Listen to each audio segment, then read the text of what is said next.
Yeah, let's just start. Last call on the refill. Oh, you get that in the shot. Oh no. No alcohol in YouTube videos. You can't? I don't know. Too late now. Too late. Welcome. Well, exactly. So, today we want to talk about what it's like, or what is a digital nomad, and how this trip to LA has been for us. It's been a little bit different. It's been a little bit difficult. But first we want to start off with what is a digital nomad, right? Yeah. First of all, cheers. Happy Tuesday. Happy Tuesday. The way I'm a digital nomad is that I come to LA every month and I do my clients because I used to live here and I built up a clientele.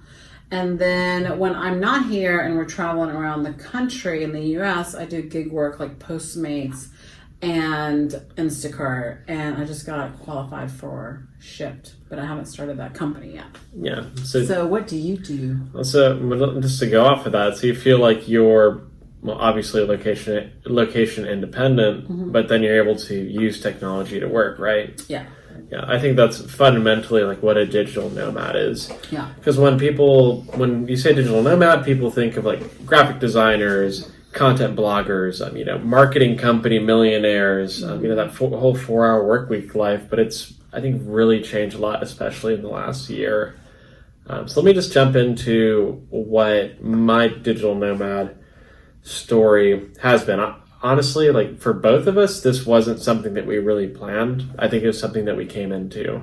So I've spent 12 years in corporate America doing banking, private equity, all that fun Gordon Gekko stuff.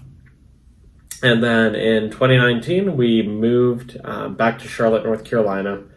And I wasn't really having much luck getting a job, so I just decided to create a profile on Upwork. I started getting clients, just put myself out there. Very slow process, a lot of no's before I got a yes.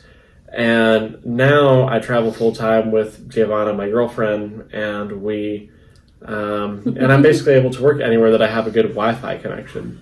So that's what's been really exciting about it, is that we want to share some of what our experiences have been like. Yeah, because we've been doing it for over 14 months? 15 months in, I think we've learned a couple of things. Yeah. We digital nomad differently than most folks we've met. We haven't really met a lot of true digital nomads unless we've seen them on YouTube. So, What's a true digital nomad to you? So for me, my idea of being a true digital nomad is that you're self-employed. We meet a lot of folks that travel full-time, they work remotely. No offense to them. They still have a boss. They have they have set work hours. They have a team with set jobs and one employer. So in my mind, I think that really taking the plunge and being a digital nomad and taking full control of your time comes with being an entrepreneur. Yeah. That's just my view on it. Got it. That makes sense. Yeah. Yeah, because that's totally what we are. We completely control our time and the way we make money and how much money we make. Yes. So we are limitless, really, on the amount of income or how... We will be. Yeah, well, that's our goal. So... This week is just a good explanation. I'm going to give you like a snippet while we're talking, a little tour of our Airbnb that we did in LA, because whenever we come to LA, Nathan, of course, works on his computer for his clients, and then I work out of the Airbnb for my clients. So my clients come to the Airbnb and they get their hair done by me. And this time around was really not a good choice for us as far as Airbnbs, because it didn't meet both of our needs. I kind of jumped on selecting this place because I was thinking of how it would appeal to the audience. Like I was just thinking artistically, and I was like, oh my God, I can get all these great shots because it's in the Hollywood Hills. And I was like, oh, this is gonna be good. We can do all that. I can do all these shots, and I can do all these great pictures. You fell in love with the view. Yeah, really. But But usually we have a list that we go through and everything that we need for both of us to be happy with the Airbnb, and this was a big fail. I wasn't a big fail, but yeah, but it was a learning experience. It was a learning experience, and we want to share with you, because if you're doing this with another person, whether it's your boyfriend or girlfriend, or whether it's your like brother or sister, or whatever, your friend or your bros, or exactly, you kind of have to have you have to have a list of what everybody needs so that everyone's needs are met when you're selecting your Airbnb. Yeah, like we're usually pretty good about talking through everything. We're really good at it. This one, I wanted to let you have this one because you were so excited about it. And like the minute when you got there, you were really happy, and then suddenly we're like, well, where's the washer? Yeah. Where's the kitchen? Where's the kitchen? Where's the Wi-Fi? Where's the the Wi-Fi. It didn't turn out the best, but No, we tried to stay positive on it. And yes, I think the big takeaway from what you're saying is that if you do travel with somebody like this, like you need to really you really need to let everyone know what you're thinking and what you want, and they need to be comfortable enough to talk to you about, how they feel about going to a location or renting a certain house, or what they think is not going to work for them, so you guys can figure that out. Because we've been through a lot of situations where, I've left certain houses, she's hated them, and we've, and vice versa, and we've usually come up with some kind of compromise. So I think part of this rant today is just showing, again, how important it is to make sure that both of you are okay with the space. So yes, from a vlogging perspective, like this was like a match made in heaven for you, right? For me, it was a match made in heaven. Right, like if I would have been by myself, it would have been perfection. For your vlogging, right? Yeah, but then like even for your hair clients, like the reason we came, yeah, they loved it. I mean, as you're seeing the video, as we're talking, the views are incredible. But when we asked the owner about the Wi-Fi, he said, "Welcome to the hills, Hollywood Hills." This is which is completely wrong, by the way, because we've been to the hills before. He just didn't want to pay for good Wi-Fi. I guess so. Yeah. You were really? Yeah. So yeah, you can get the cell reception in the hills is terrible, which is why everybody's supposed to have great Wi-Fi, and people even have landlines. Like one of the last few places you see landlines is in the Hollywood Hills because the cell towers can't reach between all the hills and valleys. But the other thing is, like, I don't think he designed the space to be like a yoga, or he didn't design it to be like a live workspace. He designed it as like a getaway, a yoga retreat. Yes, and that is the way he advertised it. So, that was my fault for not asking him how the Wi-Fi generally performed. Mm-hmm. And that was something that, going forward, I'm going to religiously ask, to the point of annoying people. I'm going to want to... Well... one travel tip that I do have, and I don't know why, I guess I knew I was just going to have to deal with this battle here, but normally I ask the owner of the place we're staying at to take a screenshot of an internet speed test and send it to us. So, up front, what kind of upload speed and download speed we get on that Wi-Fi. Mm-hmm.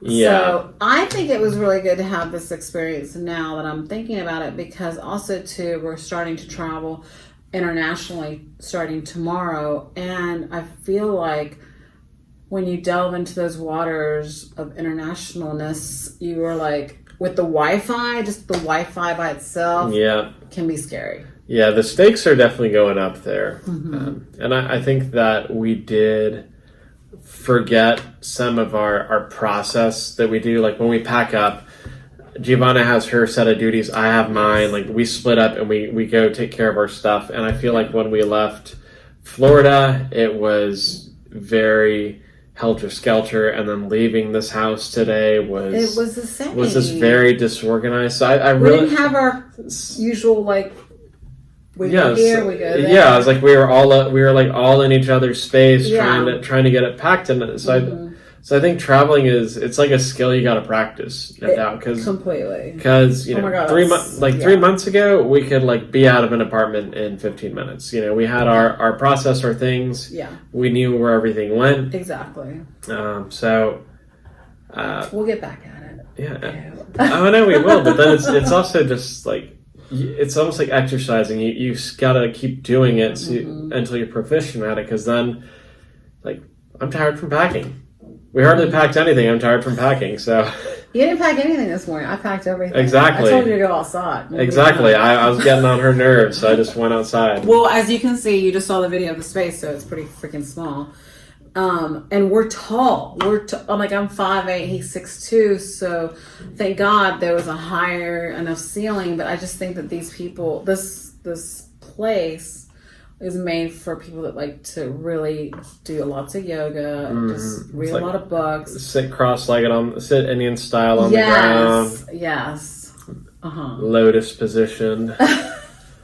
Exactly. So we just wanted to give you a few tips and also an introduction because Nathan is going to start being in my videos a lot more and more. I am. Yeah. Oh, okay. Yeah, I guess I am. Yeah. Hi, everybody. Well, he has like so much other things that he can share because we just come from two different backgrounds. Like I'm a hairstylist, been a hairstylist for 20 years, and then he's been in corporate America. So how we've come together and also how we've come to become digital nomads, there's like two different ways of doing it and two different skills. Like he has different skills than I do.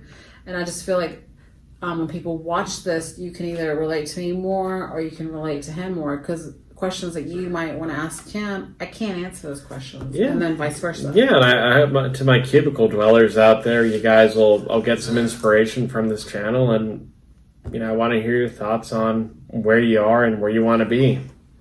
Yeah, and not even like if you want to do this, but if you're new to being in corporate America, he can offer advice to you as well because he's been there, done that. Whereas if you're new to hair and you're wondering how to maneuver through the hair world or through like corporate finance world, you can ask us questions and we're here to help you. Yeah, especially with COVID, we found a way to keep things rolling when everybody else was folding. Yeah. So I think for what it's worth, we've got advice for that too. You have to learn the skill of pivoting. Mm-hmm. I feel like that word is going to be really, we're going to hear that word a lot.